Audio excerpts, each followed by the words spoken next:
Next up in our campaign overview videos, we'll be talking about Malus Darkblade. Now, if you already saw the video on Deathmaster Snitch, you know how this process works, but if you're just tuning in, the way that these videos work is they're about a 10-15 minute overview of the campaign. This hopefully gives you a good, kind of high-level overview of what the campaign is like, so you can make an informed decision when the Shadow and the Blade comes out on the 11th or 12th. Now, one thing that we're going to do in these videos is we're going to talk about the individual mechanics of the campaign. We're going to go through the skill set really quick of Malus Darkblade, and then talk about, what this campaign really entails. Is it a campaign where you're doing a lot of ambushing? What the kind of overall theme of it is, or the feel of it is, to see if it fits your playstyle or what you're at least hoping to do. This is not a strategy or a guide video that's going to give you an idea of how to play the character. Those will be next week, around the beginning portions of the week around the launch. So, taking a look at Malus Darkblade, we see, for one, a whole new different AI, or AI UI. You will see around the sides of the screen, it'll turn purplish. You'll see it hear a voice, like right now. You'll see some tentacles kind of emerge out, and you will hear Tz'arkan speak to Malus Darkblade. So it's a really kind of cool aesthetic, and there's a really fun motif with all that. I mean, it's personally a very enjoyable and very fluffy campaign to play through. So basically, the kind of overall premise, the lore behind this is that Malus Darkblade is possessed by Tz'arkan, a demon who is looking to consume his soul. Malus Darkblade is on the hunt for some demon artifacts to kind of release that from his soul, to prevent the demon from kind of taking over for him. Now, he does have his objectives to win the following battle, Rise of Darkness, and that is not really necessarily important to this campaign, but just wanted to show you guys that victory condition, because some of you, I know, care. So taking a look at this, the Tyrant of Hagrafe is his special ability. Taking a look here too, is his suitable climates are both jungle and mountainous. That is going to be a little bit different than our typical kind of Dark Elf playthrough. In addition here too, Malus is possessed by the demon Tz'arkan, who is controlled with the use of elixirs. He gets his demon influence as well, but also income from iron mines, gold mines, and marble quarries is plus 30%, which is going to be massive for what he has immediate access to, and we will show you that in a little bit. So overall, though, he's from Hagrafe, and Hagrafe is all about Cold Ones, Cold One Knights, Dread Knights, Cold One Chariots. So that is going to be your focus with Hagrafe with Malus Darkblade. So just like we saw with Deathmaster Snitch, he focuses on all the Clan Ashen units like Night Runners, Gutter Runners, and Death Runners. Hagrafe is all about those Cold Ones. So taking a look at that, we see this kind of cool little spinny dial up here, right? This is his possession. Now, the way this works is, over time, you will increase in possession every turn. If you go into combat and you use the Tz'arkan abilities on Malus Darkblade and actually transform him into Tz'arkan, you will gain even more possession. You can see right here, there are 3 indicators that increase the demonic abilities. The possession. His demonic abilities in battle, his current possession amount. So if his current possession amount is 2, then he will gain 2 unless you do something to counteract that. And then his Tz'arkan's Whispers. Tz'arkan's Whispers are very similar to what we get with a Lithanar. You know how Lithanar has those contracts where he has to go out and kill people? Well, in this case, the Tz'arkan's Whispers will come up as special missions that you have to do. They will reward you handsomely, like you get 5,600 gold just for being at war with someone. So that's kind of a really nice caveat, but you do then have to balance out that you will then suffer more possession. Now you can counteract all of this possession by drinking an elixir. This cost will increase over time and with your uses. The elixir enables Malus to reduce Tz'arkan's possession, reducing it by 10 each time he drinks it. Its cost increases over time until Malus is granted the recipe by Malekith. Now taking a look too here, it will decrease if he's within a settlement. So basically you always want to keep him in a settlement unless you're ranging out to go kill something.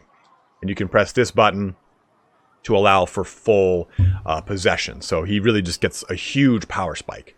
Now, why would you want to let him be possessed? Why would you not? If he's not possessed, he gets a lot of campaign buffs. If he is possessed, he gets more battle buffs and more campaign penalties. So right now, you can see he's at full possession of 10. His ward save is 30% for Malus himself, but on start, lords have a chance to gain or to lose a loyalty. And the casualty replenishment rate is at minus 50%. So it's very, very punishing. You have to really, really watch your possession because it can hinder your entire army. Because in the beginning portions of the game, you're expanding a lot, you're doing a lot of conflict, and you just kind of rely on that casualty replenishment rate. You cannot do that with Malus Darkblade. You have to really balance out when you're going to attack something, where your possession is at, and if it's going to fit in your overall kind of plan. If you attack things willy-nilly, your possession is going to go through the roof, you won't have enough to replenish your casualties, and you'll have a low amount of income, and you won't be able to buy elixirs to get your possession down to then replenish casualties to get more victories. It's a very convoluted mess, but it makes a lot of sense, and it makes it very fun to play through. Now, in addition to that, we also get the new Black Arcs. Black Arcs themselves can now attack these coastal settlements. Their radius, I think, has been increased a little bit, and you can really get a very Vampire Coast level expansion on these things. They have actual real-world application now, outside of just kind of being a recruitment hub. You can go up this line and get for an overall minus 60% upkeep from just this building line to this entire arc, which is really nice. It allows you to field a really heavy big army on the arc and really bolster an attack like these coastal settlements quite easily, as well as kind of range around the map and pick up all those goodies that kind of hidden throughout the seven seas here. Now, in addition to, you can really build out very fast your tech tree. I mean, you can jump to a level 3 warrior hall quite quick in this campaign, getting you access to Reaper bolt throwers and Sisters of Slaughter fast. You don't have to worry about doing it in a settlement that needs the growth to facilitate that, so on and so forth. So you can get a very elite army going quickly in this campaign, and I think that makes for a very fun campaign, knowing that you will have such an uphill battle with your casualty replenishment rate. Now, looking to, you do start down here in the Sea of Dread, but you also have Hag Grafe up here with a little tiny army. So be mindful of that. Don't waste this little army. I mean, when I was first playing through this, I was like, oh, I've got an army up here? So you do get access to the new generic lord, the High Beastmaster, which has a lot of really cool abilities towards what are those things called? Beasts. So we talked about how Cold One Knights are kind of the forte of this. Well, Rapacious Raptors, or Predators, sorry, gives us bonus to that, and recruitment duration reduction. Sorceresses of Grond gives you Bloodrack Medusa, both reload time reduction and recruitment reduction. Titanic Beasts help out War Hydras and Charybdis. And then lastly, your Children of Sulka helps out with your Black Dragons. So you get a lot of really cool abilities with the High Beastmaster. Last of here is the Master Tormentor, which helps out with melee defense and recruitment rank, which is quite cool. Beast Tamer is on both these characters, both Malus and on the High Beastmaster, and it helps out with your charge bonuses for all monsters, and then Cold One Knights, Dread Knights, and Cold One Chariots.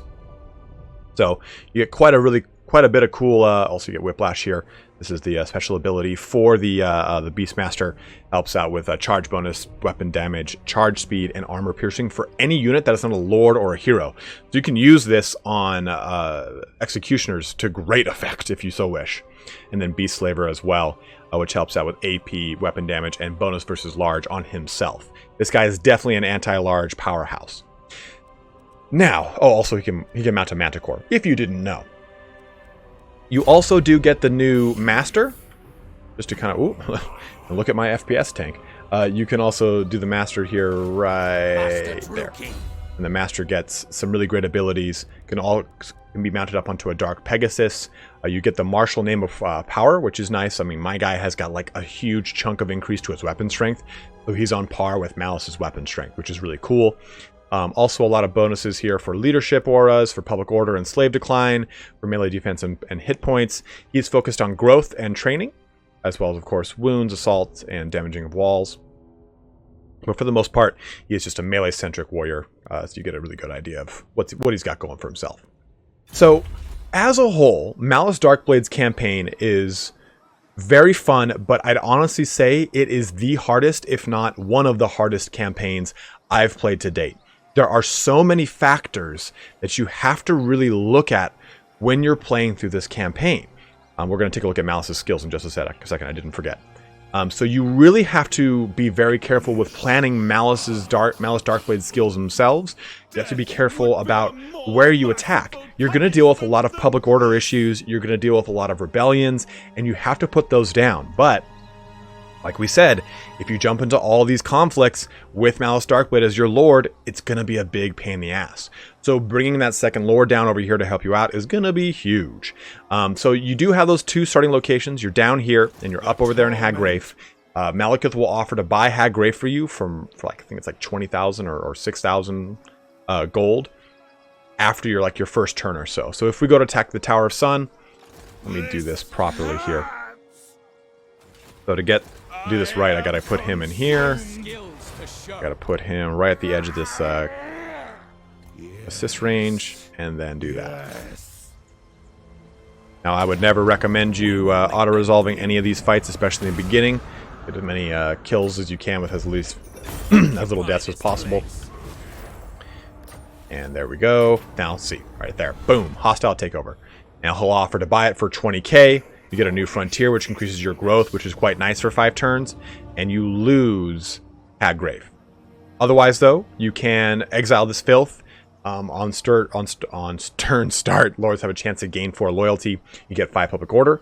But you also keep Hagrafe, and you will be at war with Malekith. This puts you in an immediate alliance with him, which can be either good or bad, depending on how you look at this. Let's say take the money. Take the Monet. Oh, cool, we got a Death Mask. That is fancy. In about a turn or so, we'll probably get a Tz'arkan's Whispers. But let's take a look over here at the man himself. So he gets the Scion of the Dark Crag, which helps out with recruitment and upkeep for Cold One, all flavors, right? Knights, Dread Knights, and Chariots. Also, he gets a lot of really awesome skills. Now, he's got 2 kind of special lines that do not lock out. He's got the Waking and the Slumber. The Waking helps out his abilities when he is not in Tz'arkan mode. Blood Price and Demon's Curse are those 2 abilities. And the Slumber helps out his abilities when he is in Tz'arkan mode. Bloodstorm and Reaper of Souls being those 2 abilities. Now, the Chain then helps out until or if he's transformed into Tz'arkan. So seeing this Pain Tolerance, he gets a missile resistance and a melee defense bonus until he transforms into Tz'arkan. Lying in Wait helps your ambush success chance and helps out with your chance of intercepting an army using the Underway, Beast Paths, or World Routes, which is helpful because you'll be dealing with a lot of Skaven in the initial portions of this campaign. Also, he has an attribute to Stalk until he's transformed into Tz'arkan. Now, if we go with the Slumber, we can see that it is going to help out with enemy leadership, -7 for local enemy armies, which is quite powerful. He also causes terror while he is Tz'arkan. Then Supernatural Tissue only increases his replenishment. Casualty replenishment rate 30% for lords in the lord's army. So it's just his replenishment rate, which is nice because he will be taking damage as Tz'arkan. And also 10% ward save while being Tz'arkan. He does get Beast Tamer, Eternal Hatred, which is kind of typical. Sadistic is there as well. Spite is his special little mount. And then he gets these other little abilities.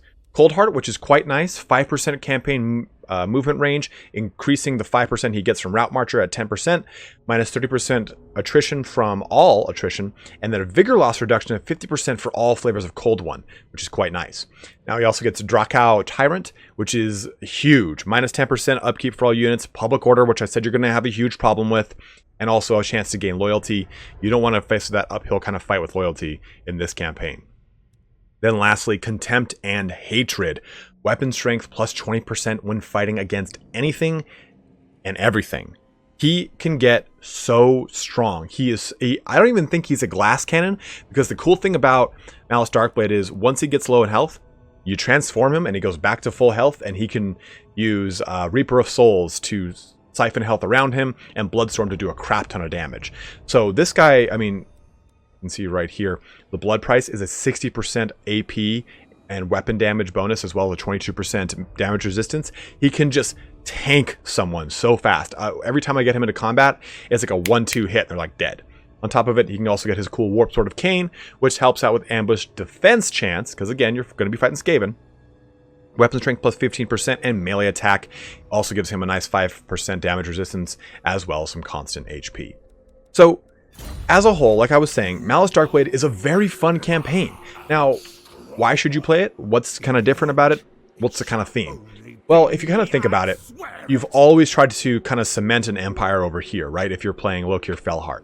Or if you're up here, as any one of the 3 legendary lords and ladies that start up here, you're trying to cement an empire up there. What's fun about Malus Darkblade is you can go wherever you want. Once you take over the Sea of Dread, you can make your own little empire wherever you see fit. And what I do like about, this coast initially is you do get access to a gold mine, which gets that 30% increase. That's the kind of natural, easy progression. But hell, you could go over here and take out Teclis if you so wish, or go pop over here into Ulthuan and start your own crusade as the Scourge of Cain with a power base back home at the Sea of Dread. So you do have a lot of really fun ways to play this campaign, and I think what makes this so fun too is that you always have this really cool, solid base of power in the Sea of Dread. So if you want to play a Dark Elf campaign where you're ranging all over the place, doing whatever the hell you want, and not answering to anyone, I strongly recommend Malus Darkblade. One last thing before we kind of end this video here is, this is Malus's overall goal. He has to get to the very end of this, which is to get the elixir from Malekith, which will free him of his possession. So you're going to want to be looking for these ritual resource sites to get these scrolls of Hekarti, to then ship them over to Malekith, who will then grant you the elixir costs for free, so you don't have to keep paying this steep price every turn. So let's see if I press this. I don't think it'll... Yeah, it doesn't increase it on this turn, but next turn it will increase it. Every turn increases this. So you have to be kind of, like I said, playing that razor's edge with Malus Darkblade. And again, I think that this is very indicative of every single one of these lords. It is about that razor's edge that you're going to have to play, and I think it makes for a very fun campaign. You can specialize in those Cold One Knights, and to really great avail, right? I wish that he had ability to remove their the rampage, but take it as it is, because you still get so many other awesome benefits to him. So if you, again, want to have a good, fun Malus Darkblade campaign all over the place, Malus is your bro. So we'll be doing one more of these videos tomorrow on Réponse de Lyonesse. Réponse for pants. Réponse. It's Réponse. We will also be streaming today with Réponse de Lyonesse in 1 hour. We'll be doing a giveaway on that as well. So if you want to get the free key for Shadow on the Blade, hop on over to that stream. We'll be going live in about an hour or so from the launch of this video. Also, if you plan on picking up Shadow on the Blade, you will find a link to Fanatical Games in the description and in the comments below. Go ahead and click that link and purchase through there. It's a great way to support the channel. I will get 10% of your purchase, and in addition to that, it doesn't cost you anything, and you'll get a Steam key, so you don't have to use any bullshit platforms or anything like that. But guys, as always, thank you so much for watching here today. Have a good one, and take care.